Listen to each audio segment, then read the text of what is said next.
Pregame.com. Welcome back to Pregame.tv. We're heading to the NFL. Game of the week in the NFL, guys. Jacksonville Jaguars, Tennessee Titans. I'm pumped. How about you guys? Situational player. I don't know what situation this calls for, but he does it every now and then. Bryan, you know, you just joined us, so he's a Jacksonville situational guy. I have stayed clear of the Jacksonville disaster train this year. You haven't given out Jacksonville all No, year? against the Colts, against my Colts, sandwiched in between Seattle and San Fran.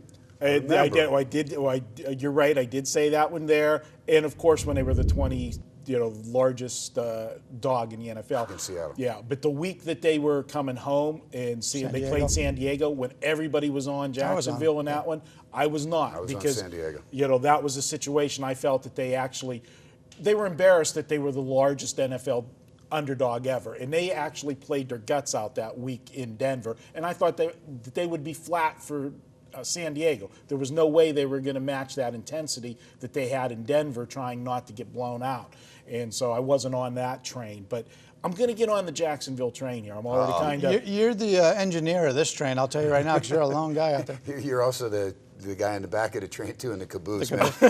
Trying to stop that big foot. He's waving his money goodbye if he'd been betting all year. Nah, hey, you know what? You're a situational player. I will tell you, I'm a game over 500 in the NFL. I've struggled in the NFL, but I am 5-0 against Jacksonville this year. So, well, that's pretty easy whenever they're the worst team in the league.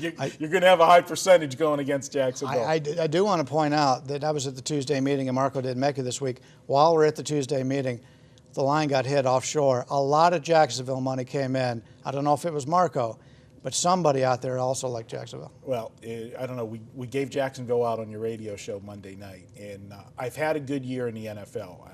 College has been a totally different story, not going to lie, but we've dominated the NFL. And I'm looking at this situation, in this game. You got Jacksonville, they're coming off a bye week. We all know that winless teams historically in the NFL coming off their bye week after you get, past like week 4 or something? I believe, yeah. Has been an outstanding play. So situationally, just with that, is going to start to put us on looking at Jacksonville. But I've got some other stuff, and I'll save it for my close, but I want to get you guys, if you have anything you could possibly say about this game. Nope. You're on your own, When I see Jacksonville on the schedule anymore, I say pass. Wow. Okay, I got to carry the whole video here. I say they can't pass, they can't run, they're in trouble. But, hey, you know what? Off the bye, makes sense. All right, well, I guess I'm going to have to make this one official. These guys have nothing to say, so let's make it official.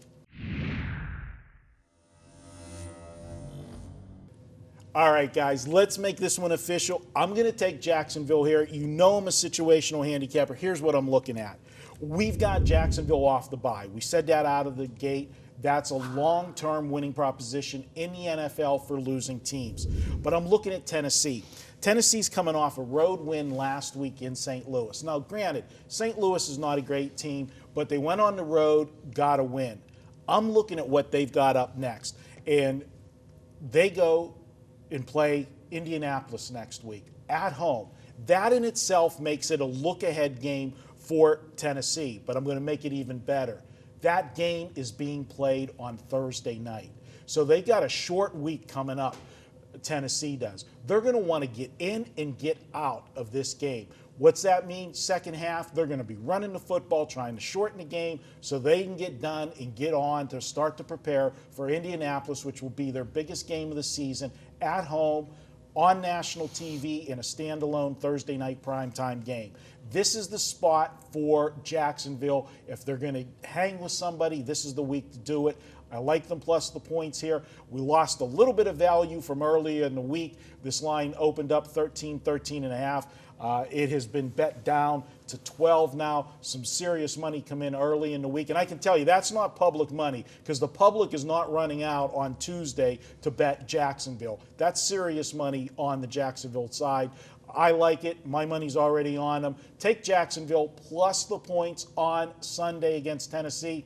I'm not going to pull the sprinkle something on the money line here. Forget that. We're taking the points because I will need every one of them, but I look for this to be a tight game, under double digits. I look for it to be a game that'll be probably 3 to 7 points. Grab the points and move on. Take Jacksonville.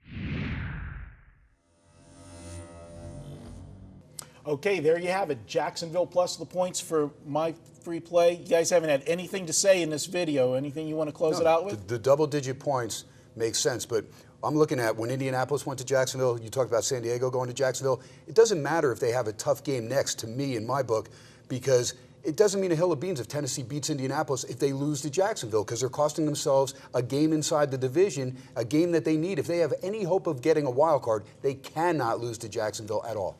They can win this game, right? And I can still cover. I hear you. I'm not knocking the points, but You know, we were joking about the whole Jacksonville thing earlier, but to be honest with you, I can't give it to my clients. I've been 0-2 on Jacksonville. If it gets back up to 13 again, I got to put a little bit on that. I mean, it's just a situation, and maybe the last time I think about playing Jacksonville the rest of the season. This is one of those situational spots that it's perfect that I got to jump in, but they lose. Yeah, I'm not going to be there with them, anymore. But I don't think you can get a better spot for Jacksonville coming off the bye and in with Indianapolis on deck and being a Thursday game for Tennessee. All right, that's it. We're going to be back next. We're going to go. Ken's got Carolina at San Francisco. We're going to be talking about that one. I don't know which way Ken's going. I actually have an opinion on this one, so maybe I'll be fighting with you like Bryan was in the other video. This is going to be a tough follow-up after the Jacksonville, Tennessee. Yeah, this game. Is anybody even going to watch this one? All right, that's up next. Pregame.tv.